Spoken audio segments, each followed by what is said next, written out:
This podcast is part of the Big Heads Media Podcast Network. Go to bigheadsmedia.com for more great podcasts. This is Tucker Booth back here with From the Back Tees and Rappers Don't Golf. I have a very special guest on the phone right now. Scott Van Pelt, ESPN anchor of note, is on the phone talking with me a little bit today about my upcoming piece with Michael J. Whelan. Scott, how are you doing today? I'm all right. Thanks. How about you? I'm doing very good, man. Thanks for taking this call on a Sunday morning. I imagine this is a busy day for you, so we do appreciate you taking the time out to do this. I guess for starters, I'm doing a piece with Michael J. Whelan, who was one of the original founders or original producers, I should say, at the Golf Channel. And it's called I Built a Masterpiece and Then I Fell Apart. Michael says that you were someone that he always believed in and that he originally saw the spark in you back when you were just hanging in the library and playing golf with him and Paul Farnsworth. So I guess my first question for you, Scott, is tell me a little bit about how you met Michael J. Whelan and a little bit about how he and you became acquainted. Well, I was there at the Golf Channel when it was starting. Paul Farnsworth, who, if I say Farns, that's what I'm talking about. Farns was a guy I worked with in D.C.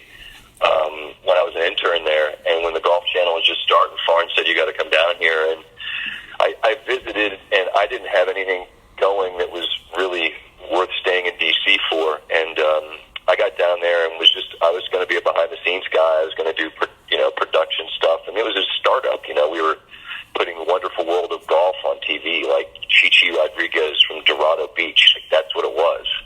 And early on, obviously before we went on the air, I met Mike, and like Whelan was fascinating because he was this dynamo. Like if you were to close your eyes and picture like what would a TV executive from HBO, like what would that look like? It would look like Whelan. It was a guy that was immaculately dressed and had this really confident persona, but not off-putting. Like I'm not describing somebody that was like a cliche or somebody that you like didn't like. You were just sort of drawn to him. He had this sort of an aura of this guy that was going to launch a network and was just had this great belief that it would happen. And in the months leading up to the launch of the network,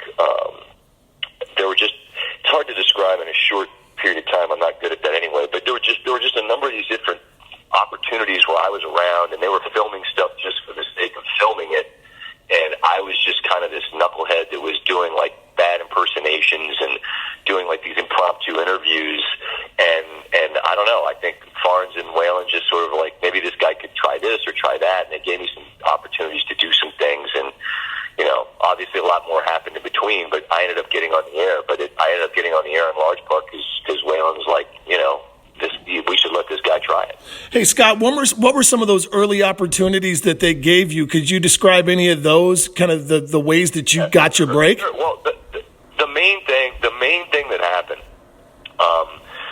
was that Peter Kessler was going to do the first Golf Talk Live with Arnold Palmer, and they were doing like rehearsals. And so Farns tells me one day, like at 2:00, for argument's sake, I don't remember the exact time, but it was like, you got to come to the studio and just at 2. I'm like, for what? He's like, don't worry about it. Just, it's no big deal. So I went, and then they said, okay, sit over here. And I go in the studio, and, well, what am I doing? Oh, you just answer the questions. You're just playing the role of Arnold Palmer. And I'm like, well, sure I am. So I'm sitting in studio, and Peter's going through, like the questions and just being Peter. And I'm just, answering them, being glib and, cutting up and doing whatever else. Some of the answers I could fudge, some of the others I had no idea. And the story goes that in the control room, the Whelan's looking up at the TVs and says to nobody in particular, who is this guy? And they say, what are you talking about? It's Peter Kessler. He's the host of Golf Talk Live. He's like, no, who's this idiot that thinks he's Arnold Palmer? And it was like, well, no, that's the guy Van Pelt. He's, doing, production assistant stuff here for us. Okay. Well, then the Golf Week versus Golf Channel golf tournament was kind of held, and that was just an event so that the guys that were going to shoot the golf could practice shooting golf. And so I'm there doing like, Peter Alice impersonations, and when it was over, I'm doing these like interviews between the winning groups, doing them again. All of this was just to be just kind of like exhibition games, if you will, before we started covering the sport and launched in January of '95. And then it wasn't long after that they let me go out and do an actual piece for Golf Central, which, again, I had no formal training in this, but it was the Golf Channel at that point in time was on the air in, like, I don't even know, 10,000 houses maybe.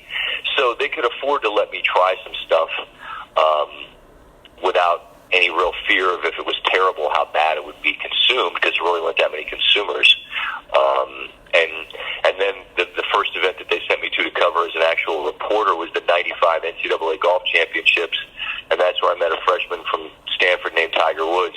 And now, 20 some odd years later, you and I are talking on the phone, and I've got the career I've got because I met Tiger, and that's the simplest thing about this. Like, I got where I got because I ended up meeting Tiger, and he and I developed a great professional relationship.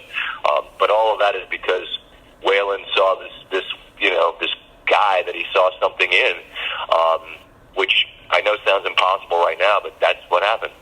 Well, and Whelan wanted me to be sure to tell you that he believes that this new big multi-million-dollar deal you just inked is a result of him telling you to dress like a millionaire Golf Channel broadcaster. Is there any merit to that quote, or is he just needling you through me? A little bit of needling, but there's no question that, again, like, I can't overstate how much, like, if there's a movie and you're casting what the person looks like, how they carry themselves, it's Whelan. This is a guy that, was immaculate, and make sure you let him know back that they managed to pay me the $25,000 they hired me to do production. They managed to keep paying me that even though I was on TV, because I really wasn't hired to be an on-air guy. So it was hard to dress like him on that budget. But now that things have worked out all right, I'm able to dress like him.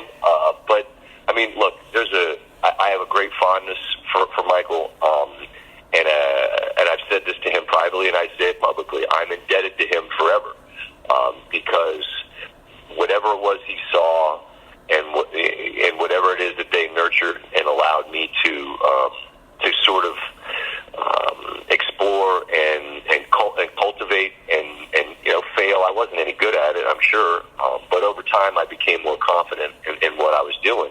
I'm forever indebted to him and to the Golf Channel, and it's why I've always said, and it's true, I'll root for the Golf Channel forever, because I have great friendships that were born out of that time and that place. Any more last stories you'd love to share with me about that early time at the Golf Channel, as Keith Hirschland likes to refer to it, the Wild West era? Any great stories that come to mind quickly for you, Scott? I have to defer to protect the innocent. I'll just say that it was we were all kind of just on a bit of a joyride. I don't know that anyone knew. Certainly no one dreamt then that it would become what it is. And I don't know that we were all on our best behavior. I think it's like everyone went to Florida, like sort of like you were mentally going to be on vacation, and then you realized after a little bit, oh shit, this is where we live and work. We got to pull ourselves together here, man. So look, there was a place called Sam Snead's. I think it was like a bar restaurant where plenty of dinners turned into late nights and whatever else. And it was all a group of people that were motivated to try to make something work. You know what I mean? Like, I don't want to paint the picture that people were behaving recklessly, or it wasn't like that. It's just that just mentally, you didn't go there knowing it was going to become what it became. And so it did over time. And that's, then people knuckled up and got down to what they were good at. But, I mean, stories, my God, the Wild West is a pretty apt description. It wouldn't fly in 2019 just because everybody's a little bit more buttoned up. I think we're all a little more self-aware of how we carry ourselves. But sure, it was people were not reckless, but just it was Florida. People were going on on a vacation, and it was like, oh no, we're not on vacation. We're trying to make it work, and you know what? They made it work. I hear that. I'd be remiss if I didn't ask at least one Peter Kessler question. I'm unsure if you know, but I just wrote a piece called Breaking Bad with Peter Kessler that came out from the Back Tees, a 7,000-word piece on him. Any thoughts on Peter Kessler, good, bad, or otherwise? I'd be very interested. I read it. I'm not going to say anything about him on the record.